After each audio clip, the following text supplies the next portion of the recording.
All right, we are live on YouTube, and you may begin whenever you're ready, Ed. Okay. Uh,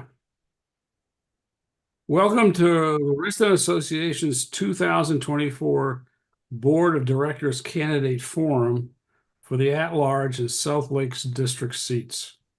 I am Ed Abbott, Chairman of the Arista Association's Election Committee. On behalf of the committee, I want to thank everyone for attending tonight. For this election, the membership will vote on 3 Arista Association board seats, 2 at-large director seats for 3-year terms, 1 South Lakes director seat for a 3-year term. This year, elections will open Friday, March 1st at 5 p.m. and run through Monday, April 1st. Voting will close at 5 p.m. on April 1st. So be sure to allow time for your ballot to be mailed and delivered on time. Members may cast votes online or by mail. Please remember that even if a seat is uncontested, a quorum of 10% of the membership is still required for each open seat on the board for the election results to be valid. As a non-stock Virginia corporation, RA requires a board of directors. RA members elect the board. In turn, the board is responsible to the members for setting policy, evaluating the CEO, and approving the budget. These duties and responsibilities, among others, are included in RA's governing documents. This evening, we will have an opportunity to learn about each candidate's position on various issues within the community. The election committee has received questions prior to this meeting, which we will pose to the candidates. If you are here tonight to ask candidates a question, you may type your question in the chat using the chat feature. We have limited time for this evening's forum. As a result, we will pose as many questions as time will allow. We will first ask the questions that were submitted prior to this evening, and then if we have time, we will ask questions that might be submitted via the Zoom chat feature. Election committee member Richard Chu is monitoring the chat for those questions. Candidate opening remarks. Each candidate will have 5 minutes to make an opening remark. Once each candidate has made their opening remark, we will begin the question and answer portion of the evening. Candidates are ordered according to the 2024 certified candidate list and will be called so that each candidate will have the ability to take turns answering a question first. For opening remarks, we will start with at-large candidate Izzy Santa. You will have 5 minutes. Thank you. Hi, everybody. Thanks for tuning tonight. I want to first extend my sincere thanks and gratitude to Brittany and Ed in the elections committee. For my candidate experience, it has been very painless, so thank you. So you may be curious to hear, why are you running? Why are you doing this? It's a huge time commitment. And it's had a journey that started 18 months ago and a deep commitment to my community. I learned about a capital improvement project happening that lacked any community consultation and also posed a significant pedestrian safety risk. And so through that, I became engaged in the process and learned, and I listened a lot. And one of the things that I loved the most about this process was that when I was advocating for pedestrian safety in my neighborhood, I said, I will host you, board, for charcuterie, and you can come and watch this intersection. And I was so pleased to see Lori, Travis, Jennifer, and the following day, Mac, come to our intersection. And we had a meeting and we posed a significant risk. And we asked, what can we do to make this better? And I thought, what a great experience. I want to work with people that are nimble, that are really caring about this community. And through that experience, that's what's gotten me here. Additionally, as you all know, if you've been to a board meeting, if you have a special item that you want to speak on sometimes or you're monitoring, it's line item J. So you get to learn and listen a lot throughout that process. And that's what I did. And so through that experience, I realized I can bring something more to this table. My background is in government affairs and public affairs. I work for a semiconductor company called Qualcomm. And I've been a past cluster president where we've updated our guidelines and our design guidelines and our governance documents. So I'm very familiar with all these processes. But one of the things that you must be thinking, okay, so that's what you offer. offer, but what do you believe? And this is what I believe, and this is what I want to bring to the table. I want to advocate for more budget scrutiny. I want to make sure that our starting point for our conversations are how do we maintain dues low or flat? I want to be committed to the environment, protecting the golf courses, making sure that we're hiring an environmental director that's long overdue. I want to make sure that we're implementing sensible rules, greater transparency. Lord knows it's very difficult to find anything on the website sometimes. I want to make sure that there's more member engagement. Listening sessions are the baseline for information gathering. We need to talk more with each other, not at each other. I want to prioritize aging infrastructure to make sure that we're doing careful cost benefit analysis of what we're trying to do. And above all, I can tell you this, I've knocked since the beginning of this month, 700 doors. I've left door knockers and people have said to me, the one thing we wish that would change are the silos within RA and the community. We can and we must do better. And so if you like what you're listening, stay tuned. Vote for me. March 1st, vote for me. And make sure that you start participating at the board meetings, which are the fourth Thursday of every month. And additionally, if you need information on how to get your electronic ballot, ask Ed or Brittany on how to do that as well. Thank you. Thank you, Izzy. Next, we have Darren Skelly. Your 5 minutes begin.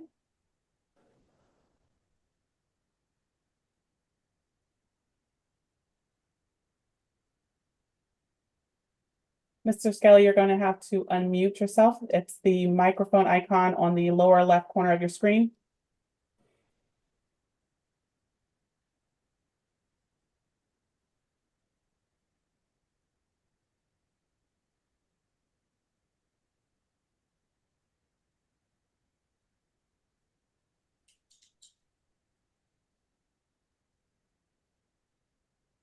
Mr. Skelly, can you hear us? Yes, but okay, there we go. I apologize for that. It said the host has you muted. So even though I was hitting the button, I couldn't come off mute. Well, good evening, everyone. Sorry about that little hiccup there. I've been a part of this community since 2005, and I just fell in love with it for the last 19 years. I'm an engineer. I'm a manager. I'm an adjunct professor at Georgetown. I teach about one class a year. And my passion is to really make life better for the next generation. And that's part of my passion and my reason for wanting to run for the association. I spent my whole career supporting NASA and exploration onto other planets and working on other missions. And I have led some of the most challenging missions and projects that there have been in the nation. And I bring that passion and that energy to Reston now. I want to ensure that the growth and the direction that we're going retains the charm of Reston. We've had so much significant growth, and I want to do what we can as an association to make sure that we have that family first, that we have the charm that this community brings. I want to stop, if I can, influence through this position growth that doesn't make sense, like casinos and things like that. I want to make sure as well, as I get to work within the community and maybe get to know some of the county chairs and some of those folks, that the initiatives and the things that are needed here at Reston, when we pay our taxes, that they're being applied here in Reston. I'm also for what's finding a way to lower the annual dues. That is something that is very challenging for a lot of people in this community. And if there's a way that we can look at optimizing or looking for spreading it to include more people into the overall paying pool, that would be what I'm after as well. So this is the first time running for office. I'm not as eloquent as running for office. I'm not a public administrator, but I have so much passion for making this community just absolutely thrive and getting it into the future in the direction that everyone wants it to be. And I would appreciate your vote. Thank you.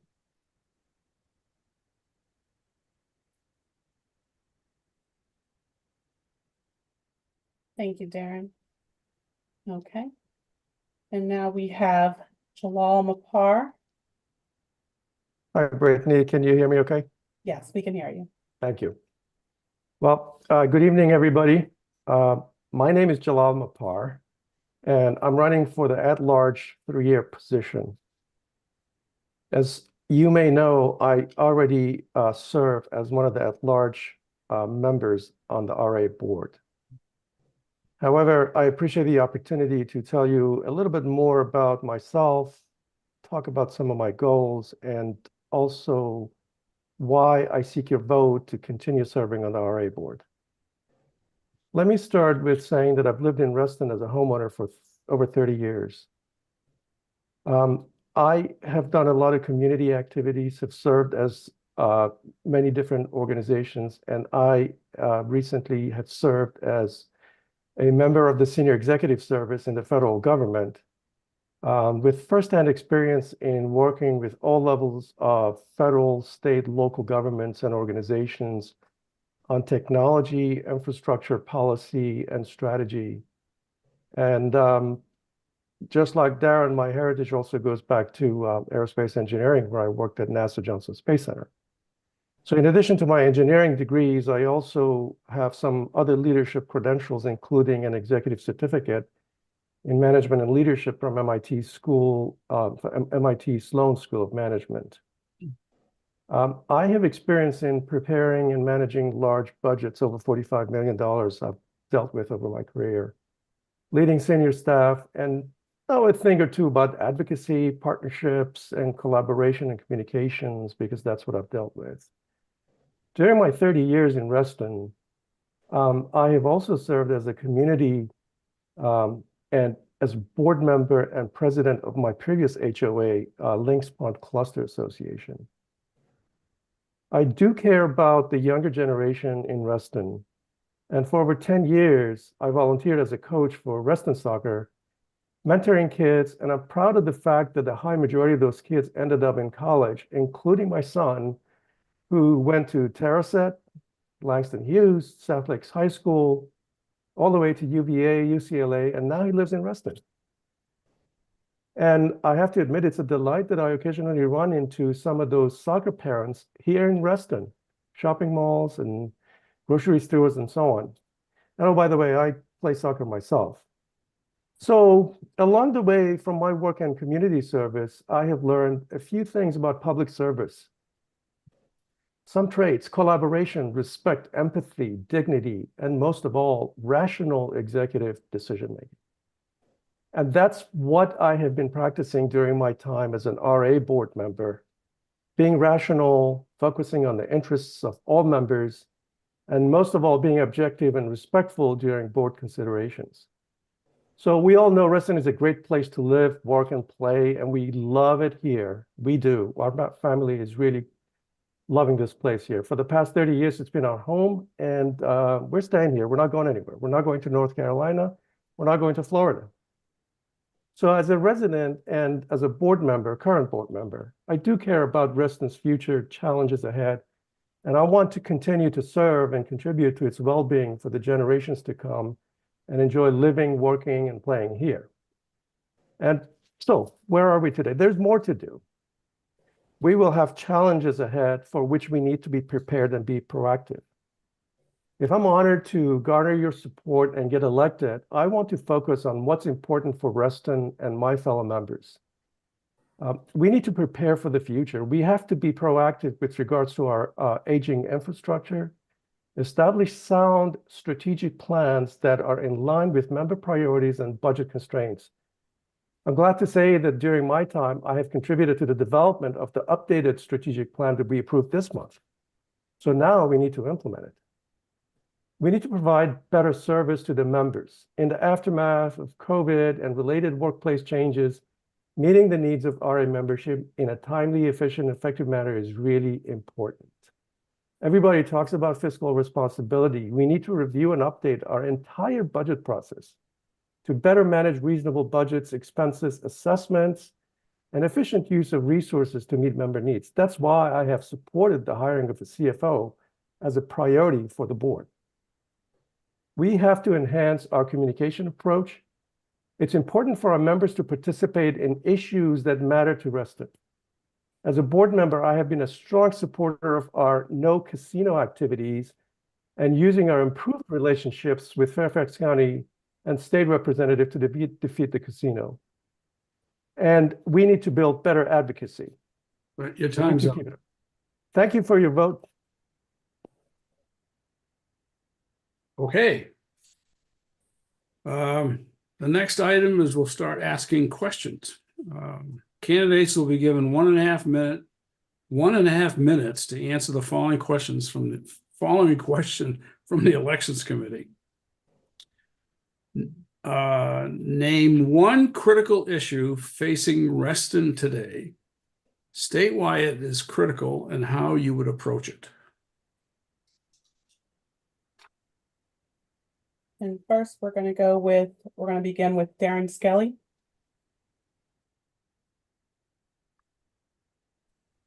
I was able to get off mute that time, so that's wonderful. One critical issue, I think the critical issue is the rise in Reston Association fees. This has become very challenging with the current cost, and having that as a cost equally to all of the residents. Some are barely getting by with inflation and the challenges going on right now. And I would like to look into, and maybe previous association members have done this, I'd like to look into a better equity payment approach for be able to address that. I'd also like to look at, is there ability, as we get this additional growth, I know that we have allowed some sectors along the corridor of the expressway not to be a part of the association.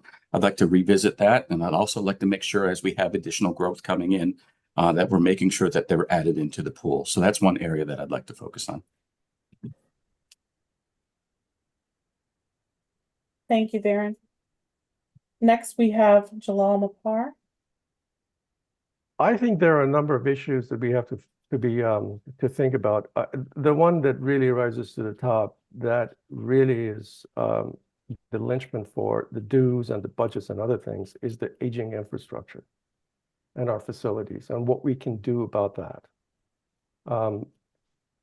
We have to pay attention to that in light of the new developments that are happening. And as everybody knows, we've got in the order of 3,000 units that will not pay RA dues, but will be using the RA infrastructure, trails, et cetera, pools, tennis courts, et cetera. We have to find ways to prioritize things because that really plays an important role in how the budgets are determined. Thank you, Joel. Next, we have Izzy Santa. Thank you for the question. I will echo some of what others have said. Since 2020, dues have gone up by 20%. And, you know, a lot of people are here on fixed income. So we need to make sure that we're doing the best that we can with the resources that we can. And to Jalal's point, making sure that the decisions that we're making and prioritizing are lining up with our reserves. I will say that our dues, they're being bought down, meaning RA is collecting more money and then giving it back to the members by saying your dues are actually less. So that means they're over collecting dues. So we need to really get smart on the budgeting, our assessments as well. And we can't do that unless we have a clear, open dialogue with the community. And we say, this is the true cost of membership. These are the services. This is the aging infrastructure. Let's start rating them. I know we just had a community survey that said we don't want any new projects. Let's fix infrastructure. But we need to have a clear dialogue of how we do that with the dollars that we have, because some of it looks like fuzzy math to me. Thank you, Izzy. Well, we're about 15 minutes or 10 minutes ahead of schedule. That's good. We will now begin posing questions previously submitted from RA members this evening. These questions have been electronically randomized so that they will be asked in no particular order. As a reminder, if you would like to ask a question to the candidates, please type your question in the chat. Though please keep in mind that if a question has already been posed, we will move on to the next question. Please note the rules for questions from members. Questions must be relevant to all candidates. Questions must be posed in the form of a question. This isn't Jeopardy, as opposed to a statement, which must be open-ended. No question constituting a personal attack on any candidate will be allowed. So, question 2 is, okay. If you see the RA budget and assessments increasing over the next several years, how would you approach it?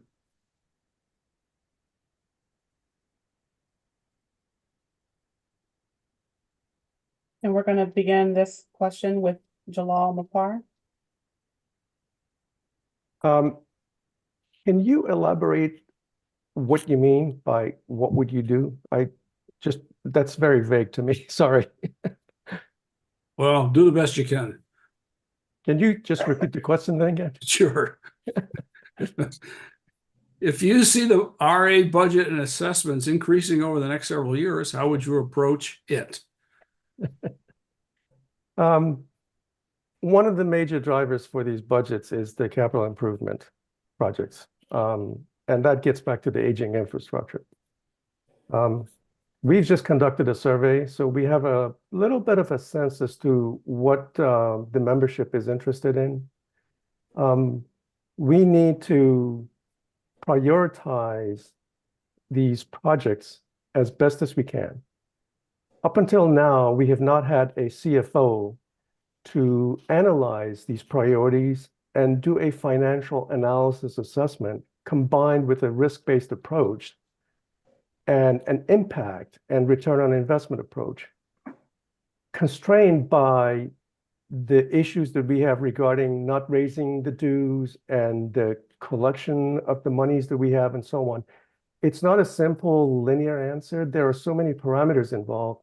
And I'm hoping that once we get the CFO on board this year, we will have a better picture to make sure that at least we have rational and defensible budgets that we can put in front of membership. And then we can prioritize what needs to be done.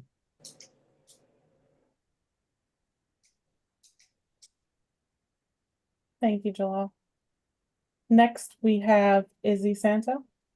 Thank you. I'm convinced that our starting point has to be how do we maintain, and our stretch goal should be how do we reduce. Just to level set for folks, the 2025 budget projections show that the increase in next year's budget dues are going to be $869. That's 20% increase since 2020. So it underscores the need for us to be sharp on this matter. I'll take Director Farrell's comments in the chat where he's asking about staffing.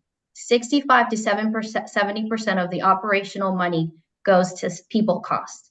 I'm not suggesting we eliminate positions. I'm suggesting, do we have the right benefits for our people? Are we hiring the right folks to make sure that we are doing the right things at the right time? I additionally want to say that we can get creative. Reston Association has a nonprofit called Friends of Reston. We can use that nonprofit arm to fundraise, to help fund some of the things that need to get upgraded.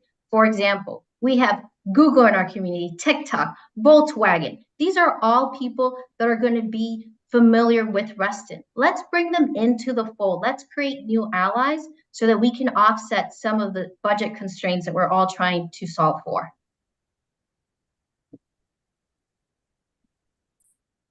Thank you, Izzy.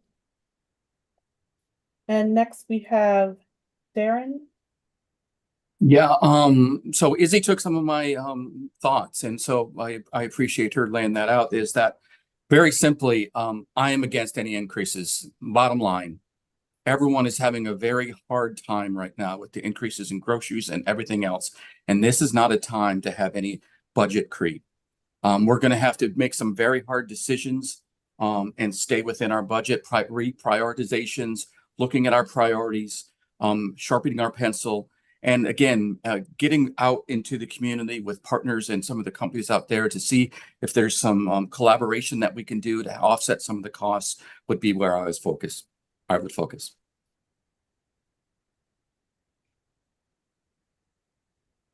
Thank you. Ready for the next question? Oh, sorry. I just had one thought. Izzy responded to a question on the chat. And I don't think the other candidates had a chance to respond to that question. So I think we ought to allow the other candidates to give a quick response. Sorry, Ed, I was trying to do a twofer because you No, kind no, of. it's fine. I just want to be fair to the other candidates. Also, going forward, please ignore the chat until we get to the end. But for the purposes of going forward from now on, the people who came after Izzy, if you would like to address that question, please do so now, so we can be fair. Could you read the question again? I'll go ahead and read the question. The question that was posed was, some candidates have advocated against unnecessary assessment increases. Since employee compensation makes up more than 7% of the association budget, what positions would you eliminate? And try to keep your answers short so that we don't get bogged down in this. I won't give you a time limit, but be reasonable. I'll weigh in. I'm not informed enough on the organizational structure to be able to say which position specifically would be eliminated. That's not a decision that you go into lightly, and it's not one of those things that I would offer a flippant question on. People are really in need of their jobs right now, and I would not be. My first thought would not be elimination of job. My first attack of this would be to look for collaboration within the community, as I mentioned, and looking for reprioritization to find other ways to get the dollars back in line. Thank you, Darren. Jalal? This is a very sensitive question, and anybody who tells you they're going to cut this guy or that position, this position, guarantee they'll have to think twice about doing that. So I'm not going to offer names or positions or anything like that.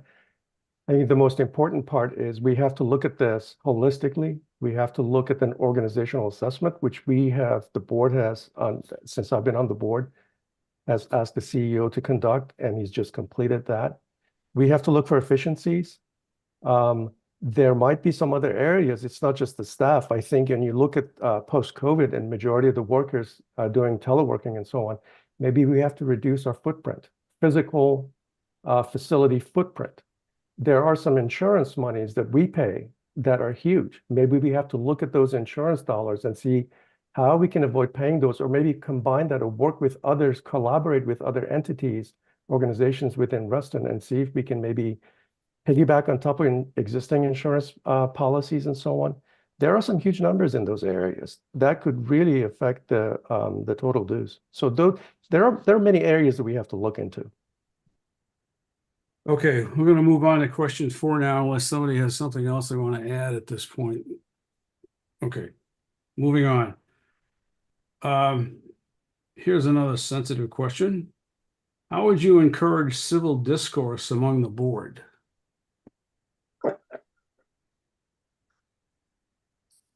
We're going to start with, we are on question 4, that's right.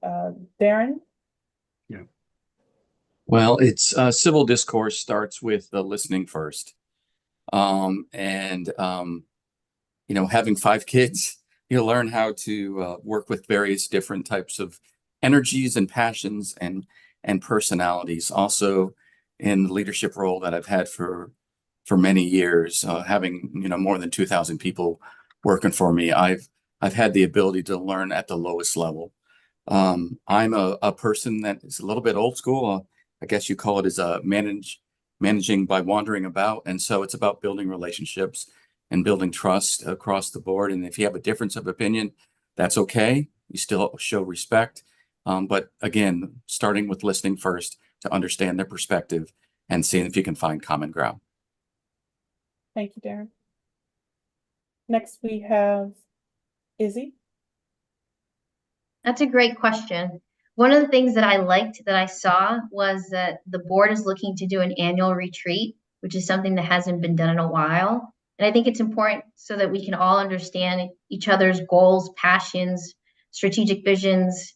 But I will also add that it's all about the personal context, like getting to know people on a human level. At the end of the day, we're all going to live with each other post 3 years. So we need to get to know each other well and be sincere and thoughtful about the opportunities that we're trying to create for the community. And like, one of my Peloton favorite Peloton instructor says, no ego, amigo. Like that's the attitude that we need to bring to the table.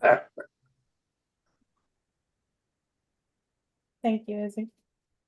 And next we have Jalal. Wow, that's an interesting question. If you look at the first couple of months of my time on the board, for what it's worth, you'll see there maybe a little bit of fireworks, mild. This is not something, becoming collaborative and respecting each other. Those are good traits. You have to practice those. You have to be respectful. I think we need to talk to each other. Sometimes I would submit to you that sometimes, no names, but some feel like they forget that they're really serving the members. And it's not an individual ego thing. It takes time. It's all about relationships. And if you've experienced this in a tough environment, as I have within many different organizations, you learn at times you cannot win everything. You have to accept that. You just, you have to learn to compromise. And it's not something that you learn overnight. It's something that you have to practice. And I hope that as we move forward in the next term, if I get elected, that's something that I really would like to help and make sure that the board operates as one team, all focused on members' priorities and needs. Thank you, Jalal. We're ready for the next question, Ed? Okay. This has to do with the Reston Master Plan. Are you committed to support the master plan? And do you understand it?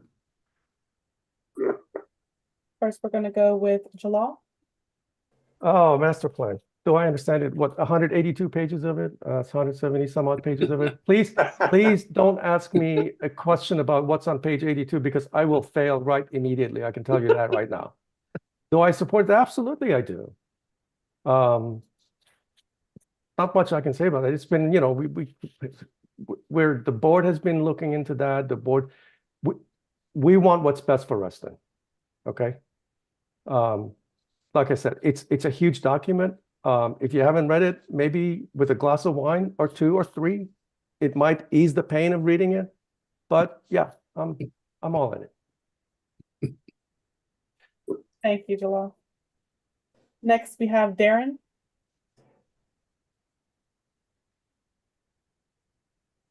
Yeah, likewise. I'm all in what's best for Reston, and I haven't read every page as well. I've scanned through it, and the general trend and the strategy is very logical. It's well laid out, and it's again, you have to lay out your thoughts. You have to begin with the end in mind. You have to go put together an overall strategy. One of the classes I teach at Georgetown is advanced strategy and innovation, and how do you evolve over time. And it's very logical. And again, as an engineer, you lay out your strategy and you go execute your strategy, and I'm all in. Thank you, Darren. Izzy? It's a great question. I'll admit it, I have not read the whole thing. I've read the executive summary, I've seen the planning principles, and they're on par with what Bob Simon would have wanted and would want today. And I think we have a lot of room to do when it comes to the environmental stewardship that's laid out in the document, as well as the infrastructure planning. Thank you, Izzy. Next question. Question? Okay. The board approved the position of Senior Environmental Director for RA, and the CEO has issued a call for applicants for that position. What do you see as the primary role for that position? Izzy? I think this is somebody that needs to continue the great work that the board has started, specifically Irwin, in ensuring that, our fleet management is becoming more EV focused, making sure that we're reducing our carbon footprint from an operations business sustainability standpoint. I also think it needs to be an environmental director that looks at climate risk. And what I mean by that, because I worked for a startup, is making sure that we're assessing the dependencies of downtime when there's a catastrophic event and what that would look like for bringing it back up line, because that impacts insurance cost. Knowing that is going to be huge. And additionally, we need to work on resiliency, making sure that homeowners are taking the right steps. So putting a toolkit together that informs everybody what are best resilience practices that can be done would be a major step forward for all of us. Thank you, Izzy. Darren?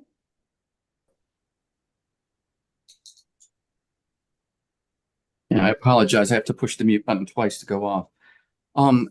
It's about moving forward to reduce the carbon footprint and to do it in a way that is cost effective, but optimizes the reductions in the greenhouse gases and all the things that we always talk about.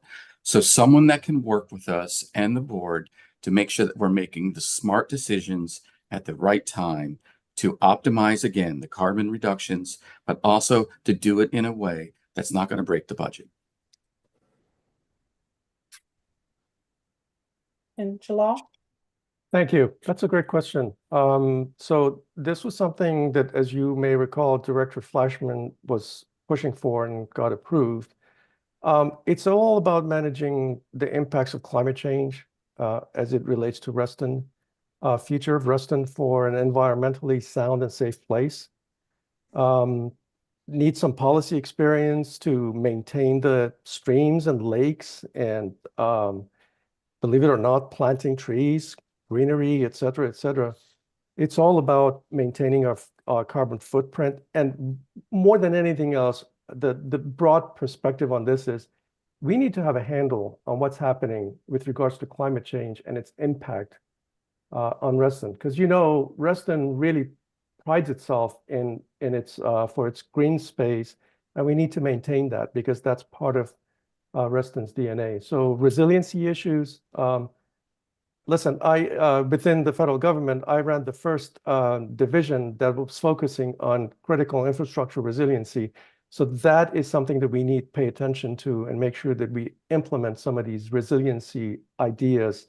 And in fact, we might even go to the federal government and get some grants to help us with resiliency issues that could even support our budget shortfalls. Thank you, Jalal. Ed, ready for the next question? Sure. Here's a simple one. How can we improve member communications? Darren? Well, I'm thinking on the fly here and have not had the second to think about it. I love the idea of touching more people through community outreach activities. So, whenever there's big events, I think about the Christmas parade, I think about the 4th of July, I think about all of the holidays. So getting out in the community with the board, getting out in the community to touch more people, even if it's having community days where we're doing baked goods or do other things where we get the community to get together to understand what we're really trying to do as an association, always being there, try to have a representative there and being out to get into the community a lot more that way. Thank you, Darren. Jalal? Let me make sure I'm not mute. Can you hear me okay? Okay, thanks. So this is an area that's become really important for RA and the current board, and I'm sure going forward. I think it's critically important in light of the recent events, and I'm specifically talking about the casino, and the fact that we wanted to make sure that the members were aware and get involved to help us defeat that bill. Communication with the membership has become really, really important. We have the board on since I've been on the board, we've just awarded a contract to revamp the website. There's been a new communications director that's helping with messaging, working with outside media, and looking at developing a plan for how to do better communication with the membership. We are thinking about things like listening sessions, getting people involved.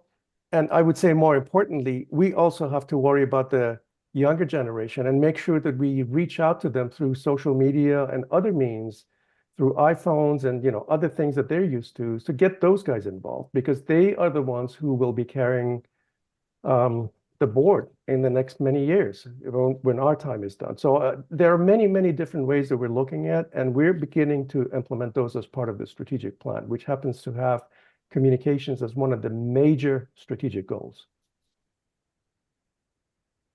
Thank you, Jalal. Izzy?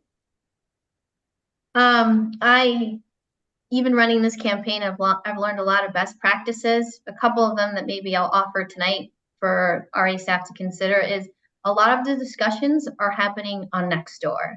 They're happening on the Reddit Reston thread. That's where the topics that people are, the important topics that we're talking here tonight, that's where they live. And it translates then down to at the Starbucks when I run into somebody. So we should consider engaging in those platforms. What I will say is the member communication that we have is marketing 101, which tells me about summer camps, activities, but it doesn't inform a member about here's the PrAC committee, here's what governance is doing, here's a result of board activity. Like if you want answers to tough questions, you have to lay them out in platforms, but we don't really do that. And so whether it be a town hall, it has to be a dialogue. Listening sessions is informational baseline to gather input, but we need to talk with each other and make sure that we have that thread of community, which is what's missing right now. And the members are hungry for it. I've been knocking on doors. Nobody knows there's an election. So it clearly is a reflection that we can and we should do more. Thank you, Izzy. Next question, Ed. You'll love this one.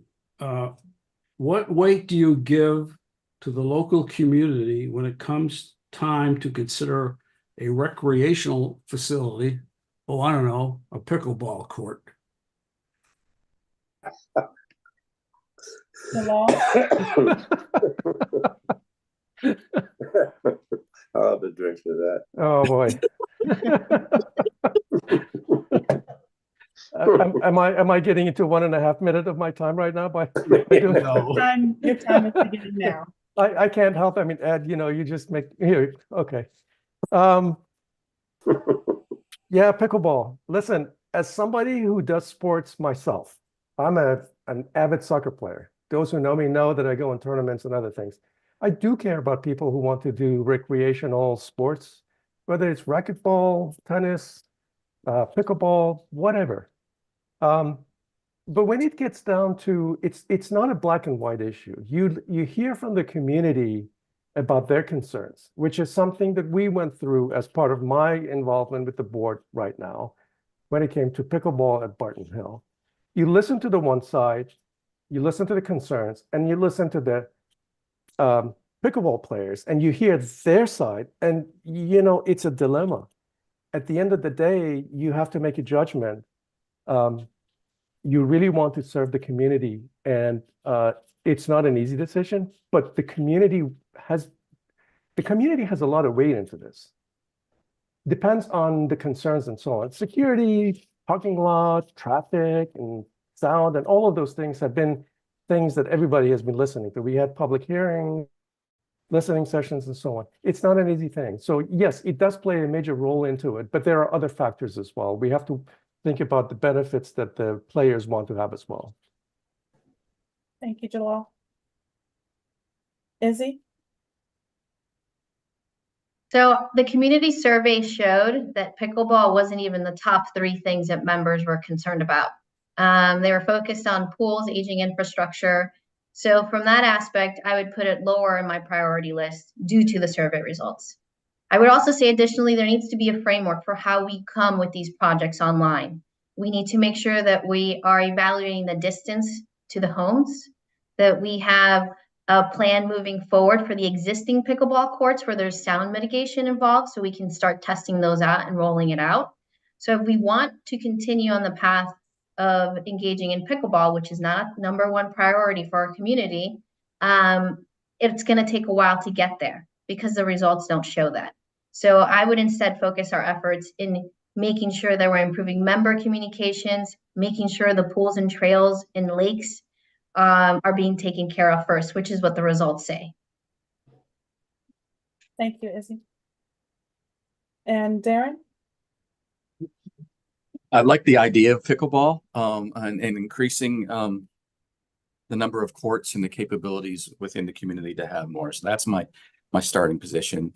But not necessarily if that's not what the data is showing. If we're showing that we have a larger community that likes the other the tennis, the pools, the other things, then you have to make sure that again that you're speaking up and making decisions that are in the majority and aligning to the majority decisions of the way we should go. And we also have to make sure that, you know, let's take care of what we have right now and being able to afford what we have right now and modernize the infrastructure and do the things that we need to do right now before we start adding any additional capabilities or additional courts and things like that. That's the way I'd approach it. Thank you, Darren. Next question, Ed. This one is near and dear to the election committee's hearts. Over the years, the participation of eligible voters in RA board elections has been relatively low, ranging from just over 10% to as high as 16 or 17%. What would you propose to do to elevate the participation rate of eligible voters? Izzy? I mean, it starts with you, the candidate. You have to be knocking on doors. Like, just because there's, you know, one of us here is going to lose, right? So, but that doesn't mean we have to take it for granted, and you have to earn the vote. I have personally been emailing clusters and asking them, can I attend your meetings? And I have visited Forest Edge, Gulf Island, Newport. So I'm getting out there, and it starts with the candidates so that so the members realize that somebody that cares about them and wants to engage with them and learn their issues. Because I only know some of the issues, but I don't know all of the issues. So it starts with you. You have to be the role model. In addition to that, I would say we could probably we used to have billboards or whatever, the clipboards at different recreational sites that would say an election's coming. Those haven't popped up yet that RA provides. So I think having those two things in itself is really the key to making sure that more people are engaged in the process.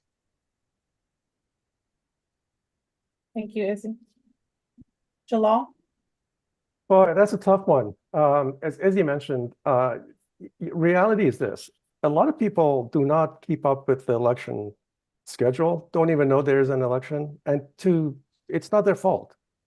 The communication aspect of relaying the election, its importance, and what it entails needs to be better, much better, hugely better. This meeting is being recorded. Sorry. Oh, good, thank you. Sorry. That's okay. Can I go on?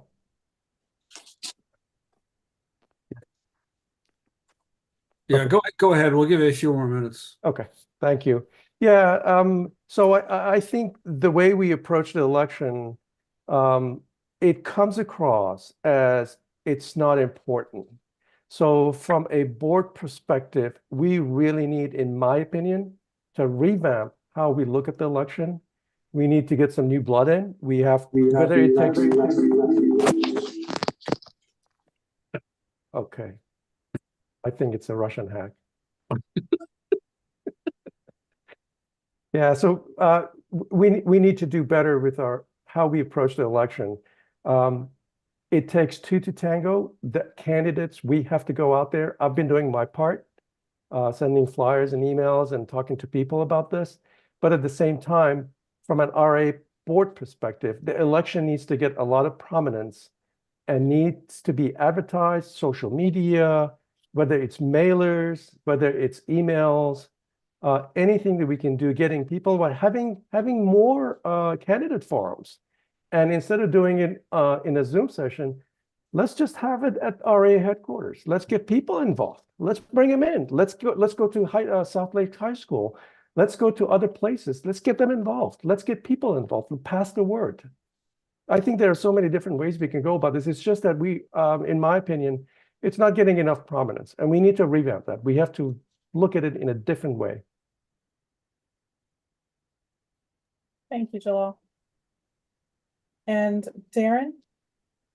Yeah, I think it's a combination of technology and hitting the streets. On the technology side, why not push out texts?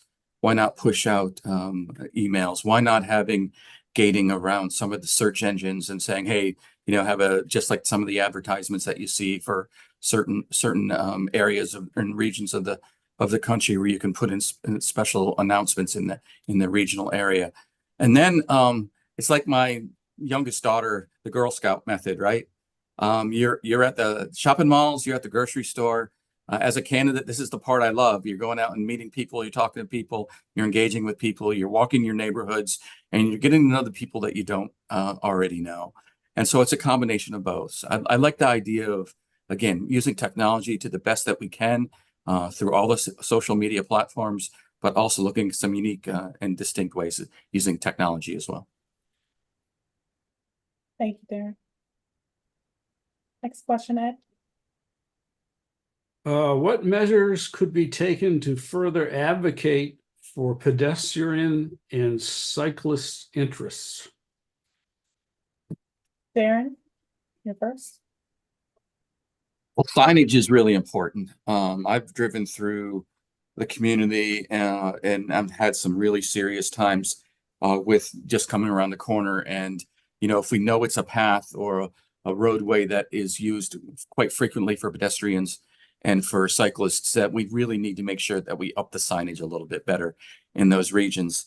And I know we're not going to change this one, but one of my pet peeves is just some of the areas are so dark because of the limits on lighting in certain areas because of the way that the community was originally laid out with the lack of lighting.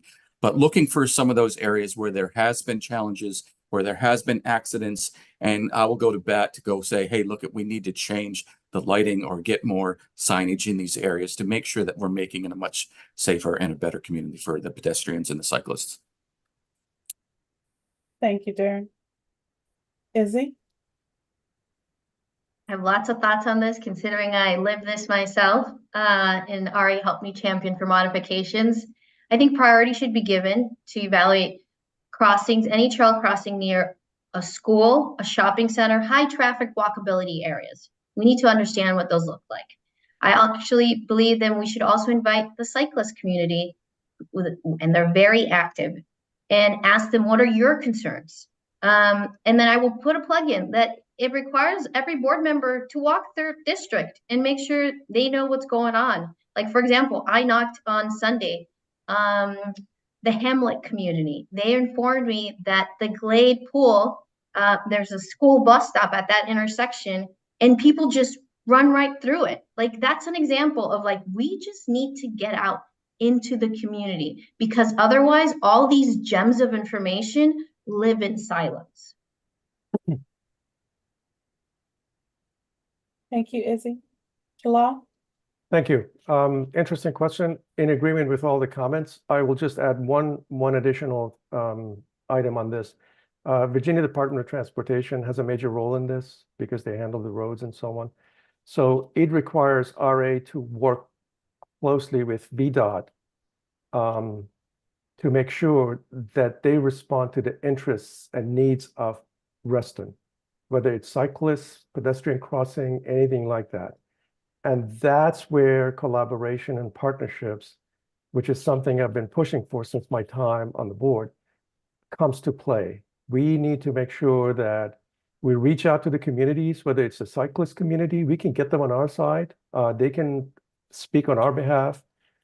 They can advocate on our behalf, write letters, emails, etc., and support what the board can do with VDOT in a way to support the needs of the community when it comes to pedestrian crossings, safety. As Izzy says, I'm very familiar with that area. People always complain about buses coming and going and people crossing the street, especially for the kids and school children going that area. Very important. So we have to be very, very mindful of that and work with VDOT on that. Thank you, Jalal. Ed, next question. Okay, this is the, okay. What is something RA has improved on and continues to improve on? We're going to start with Jalal.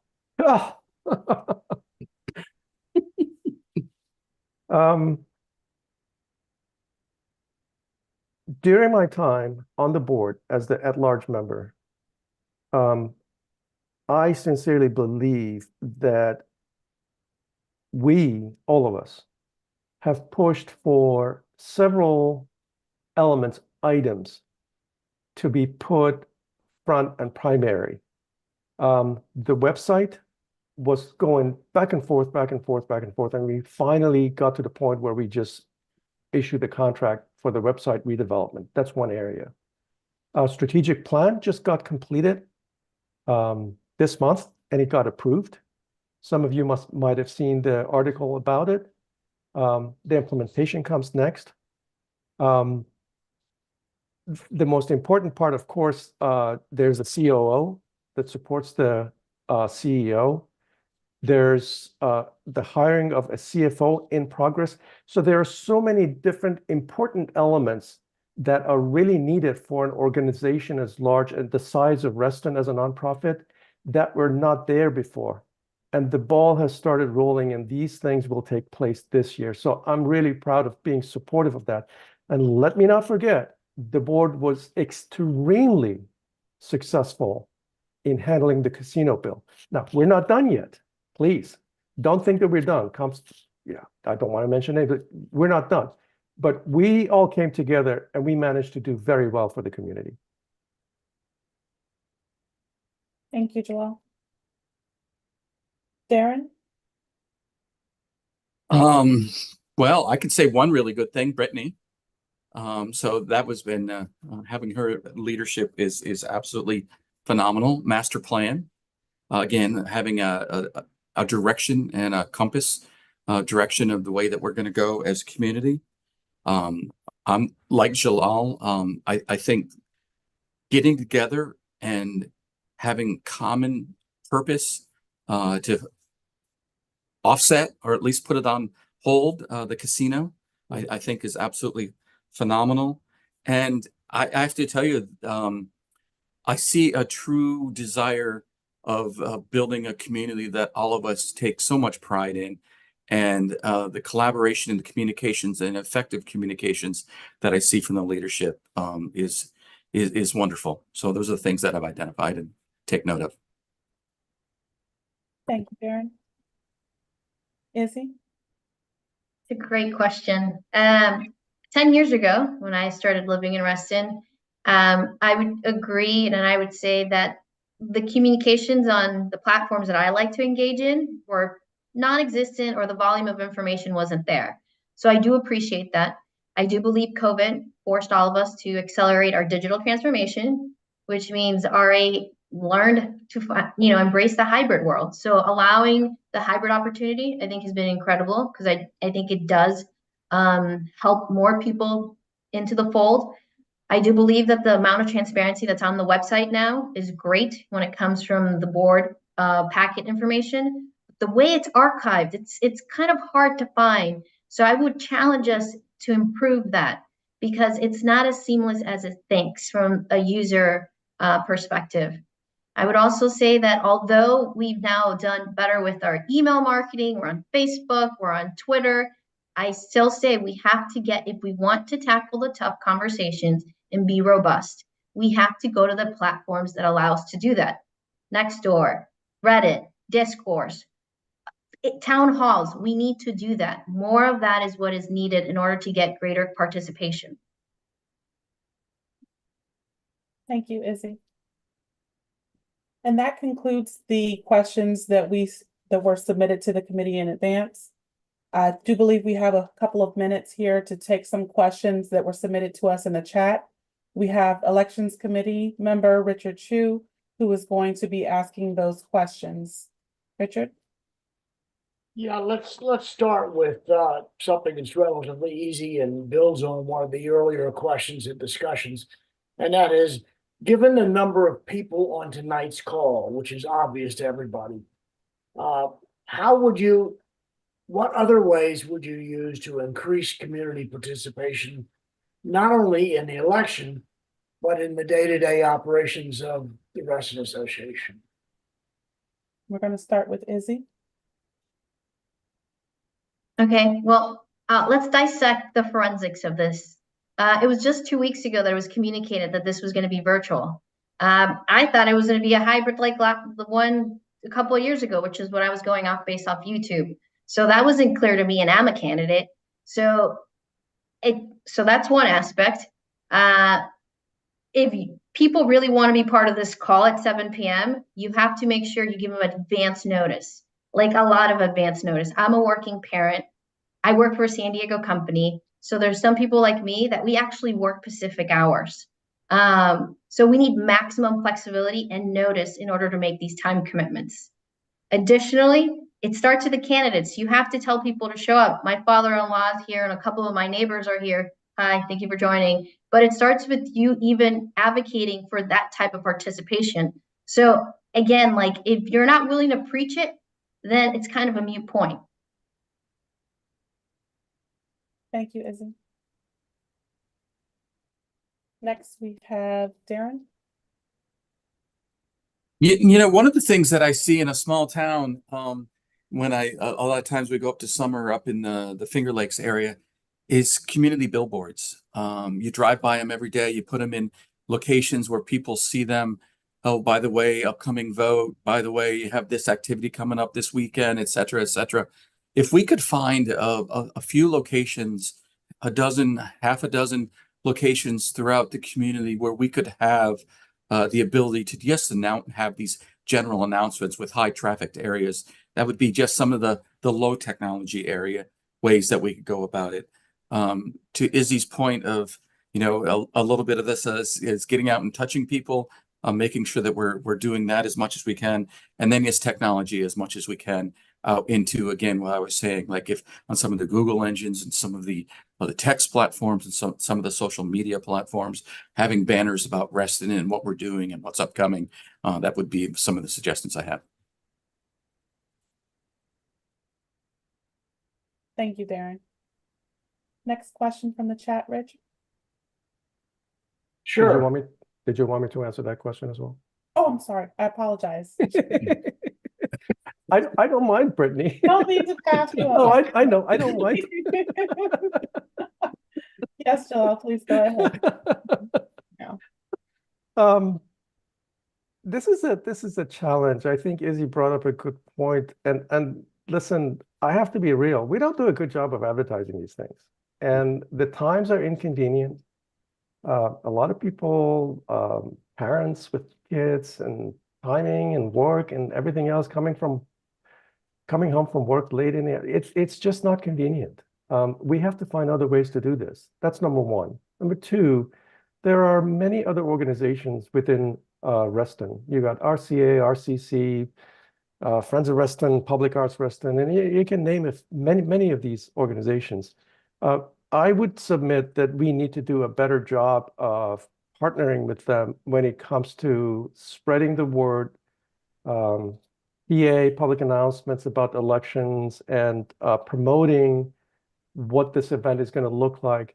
And finally, I would say there is so much to be said about doing these things in person than doing them on the internet, Zoom, Teams, et cetera, et cetera. It really makes a difference. And one last thing I would say is we really need to do more of these events and maybe think about the timeline, the schedule of the election process, March 1st to March 31st, and allowing for this forum to actually travel to North Point, to South Lakes, to other places, different high schools and so on, and maybe attract people to come and play, listen to us and ask us questions. Thank you, Joel. And now we are ready for the next. Okay, we had an earlier discussion with respect to assessment. And so the question is, do you know if there are any programs for RA members that need assistance in paying their assessment? And if so, what are they?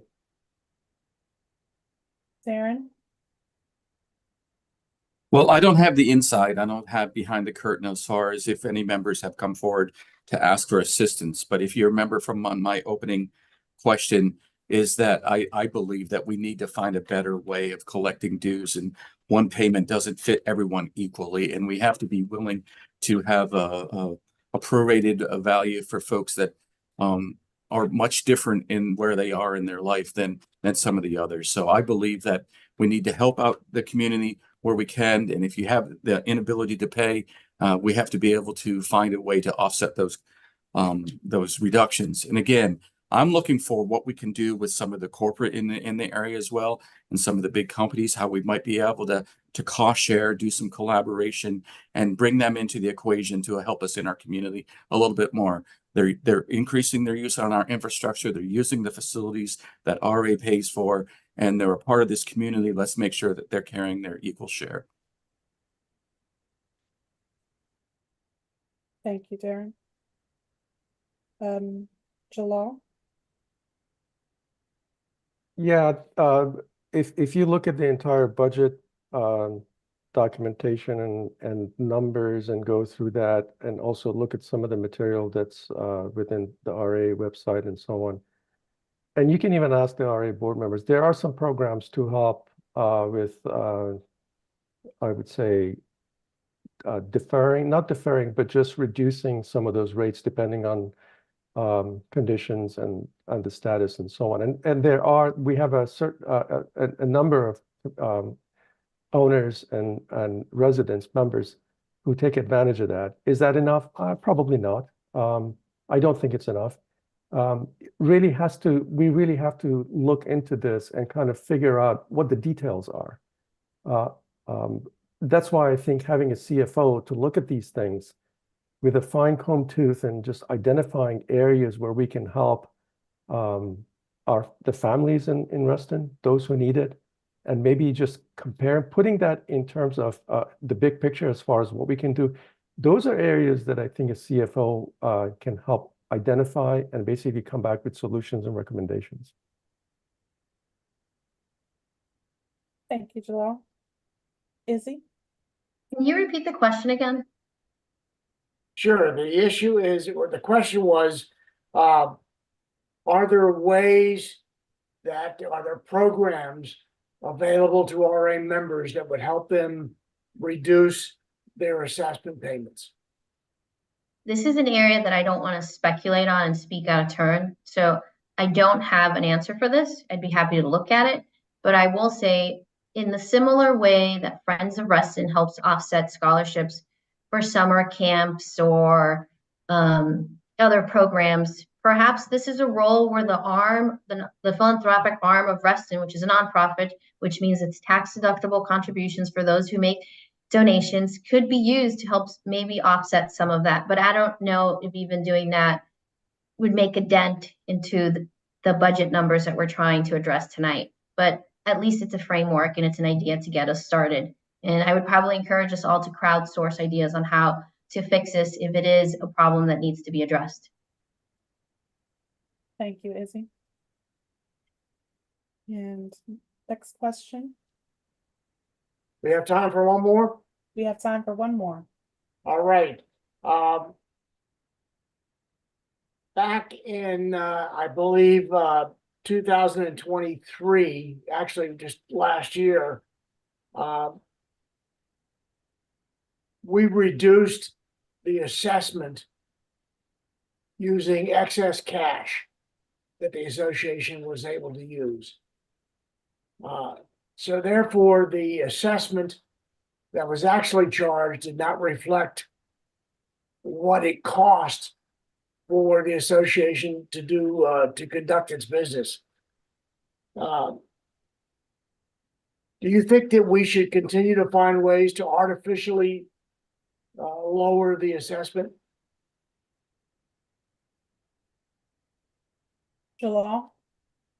Yeah, from a philosophical perspective, having served as my HOA president many years ago and having gone through what's called refunds or buybacks, I'm against those because they're artificial. They don't set, they're just not good for the community. There will be an expectation, and God forbid something happens where there needs to be a capital project for which the money is not there, hypothetically, then you have to do a special assessment and people will scream. It's just not going to work out very well.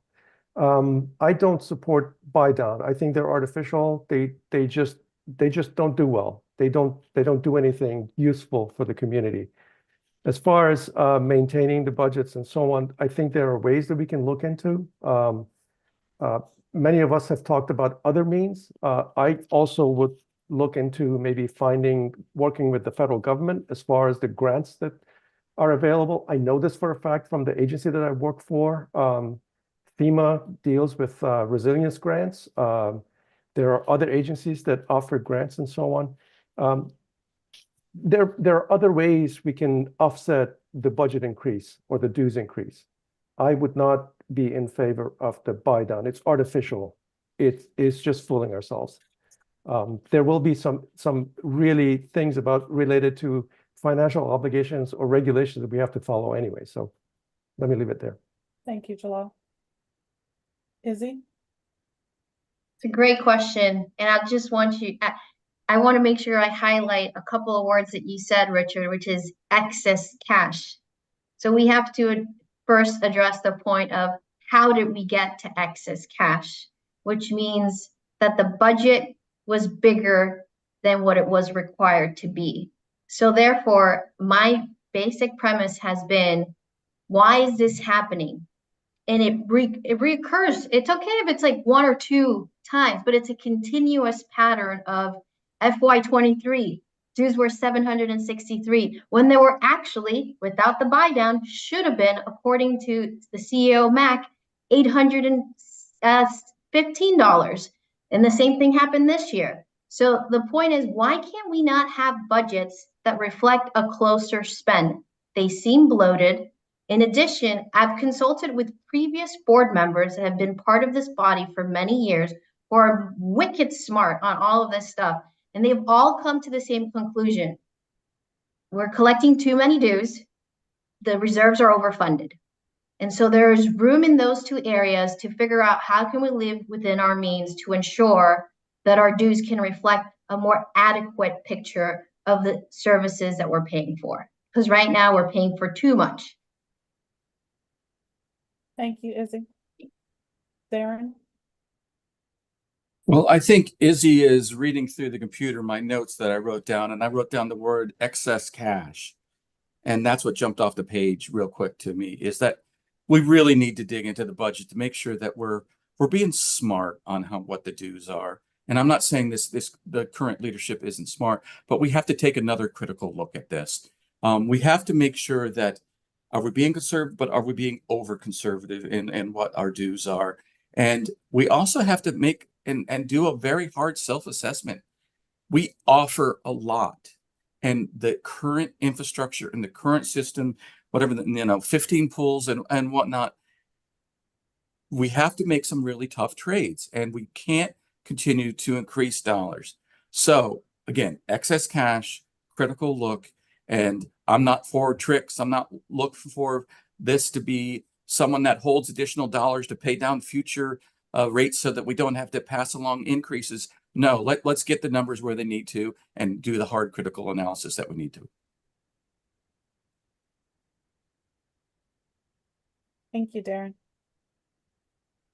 And I do believe that concludes the question and answer portion for this evening.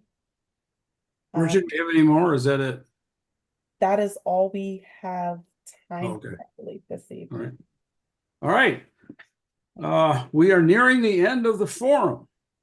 I thank the audience for their questions and thank you, the candidates, for your answers. If anyone in the audience has a question for the candidates that was not answered this evening, please feel free to email the candidates directly at the email addresses listed in the Reston website, www.reston.org, and the ballot guides, which will be accompany the ballots to be mailed on March 1st. The candidates will now be given 3 minutes to make their closing remarks. And we will begin with Izzy. Thank you, everybody, for just sticking around for the conversation. I know it's only 25 of us, but we all have networks and we can all champion the good work of tonight, even if it's do a replay of this conversation, because it is important. I'm in it to win it. I think it's important that we do more groundwork to ensure that we're hearing and representing the collective view of many people. I think it's important that we do budget scrutiny.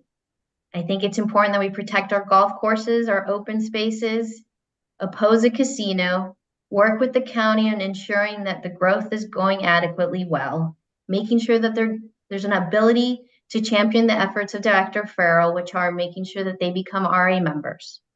If you like what you've heard, again, I encourage you to vote for me starting March 1st.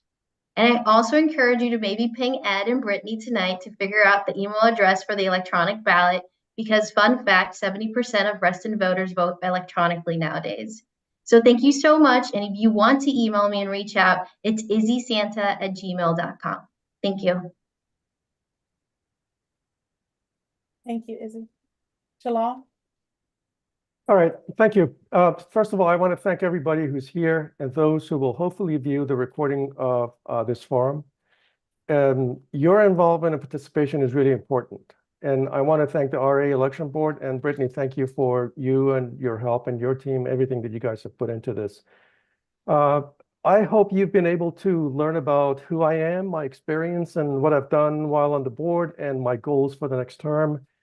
Guys, remember, Reston was founded on Robert Simon's 7 principles that embody the vision of live, work, and play. This year, we celebrate Reston's 60th anniversary. Now, I want this place to maintain its DNA for the generations to come to celebrate many more anniversaries. We as a family came to Reston when there was no town center or metro station. A lot has changed, and even when the pace of developments have happened, Reston has kept its character, and we have adapted. But we are at an inflection point. Our infrastructure is old. COVID changed the way we live and work. Our population will increase, and we need to think about the future of Reston now. These are facts we cannot ignore. We have weathered some storms, but we're not done yet. Casino is not done. We came together as a board, worked as a team, reached out to the members, to the community, and worked all as one team to go after this. We've been successful so far. We can't just rest. We cannot be content. I believe there's more that RA needs to be proactive and handle the challenges facing us coming up. Master plan, infrastructure, budget, green spaces, to name a few. Folks, it's easy to make promises RA cannot keep, but there's just too much on the line for posturing. We need experienced leadership and those who work collaboratively and effectively. We can do this by working as a team to serve the member needs, build partnerships with others, be influential with the county, developers, and other organizations to amplify Reston's needs and keep Reston Reston. The place we've called home for 30 years is 60 years old today. Let's keep it going for many more years, not just for us, but for those who will come after us. I'm seeking your vote because I want to put my experience and passion to work to keep Reston healthy, green for the generations to follow us. Thank you for being here, and thank you for considering me as a candidate. And if you ever need a question, have a question, please reach out to me. I'm at jm4reston@gmail.com. And I promise I will always respond. Thank you for your vote. Thank you, Jalal. Darren? Well, again, thank you. It's been a real treat to be a part of this conversation tonight. And I have to be honest, you can't go wrong with Jalal or Izzy, or hopefully you are seeing me as a potential candidate as well. I think the candidates that you have for this election are just absolutely outstanding. So I applaud both of them and their responses tonight. I oppose a casino, not on my watch. It's not going to come here. And so that's where I stand on that. I stand on no increases on our dues. I want to make sure that we're prioritizing our investments. I want to work with the community, the corporations, to find new revenue streams, to identify additional collaboration, to look for cost sharing within our community. I want smart traffic. I want smart growth. I want smart assessments and smart conversations with all of the developers. I want to claw back revenue for Reston from the county. I'm very passionate. I've been here for 19 years. I have 5 children. I'm a part of this community. I know how to lead at scale. I know how to dig into the big challenges. I'm not scared of any potential problem that we might be up against it. And I look forward to working to continue and make sure that this charm of Reston, this wonderful community, lasts forever. Thank you all, and I hope you vote for me. Thank you, Darren.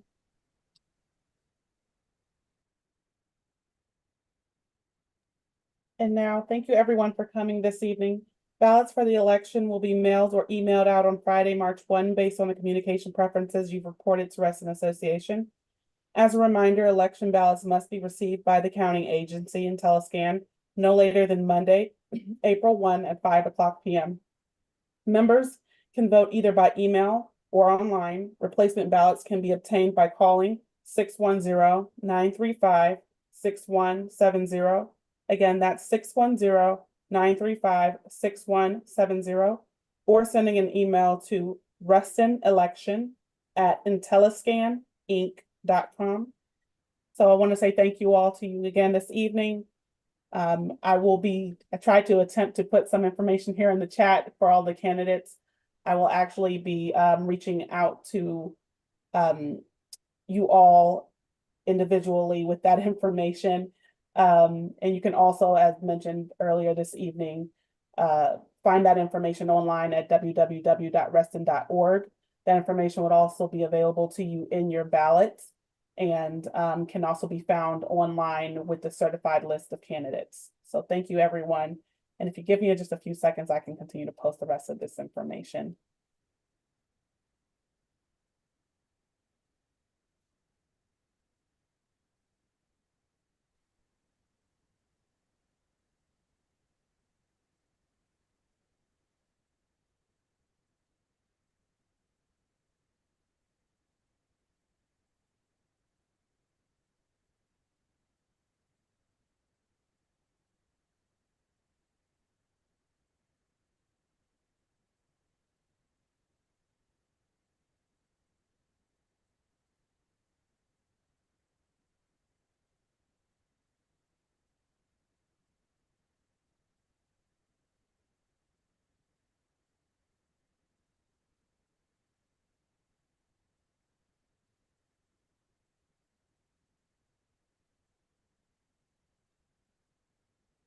And all that information has been posted in the chat. So if I could take a few minutes to type that information or save that information.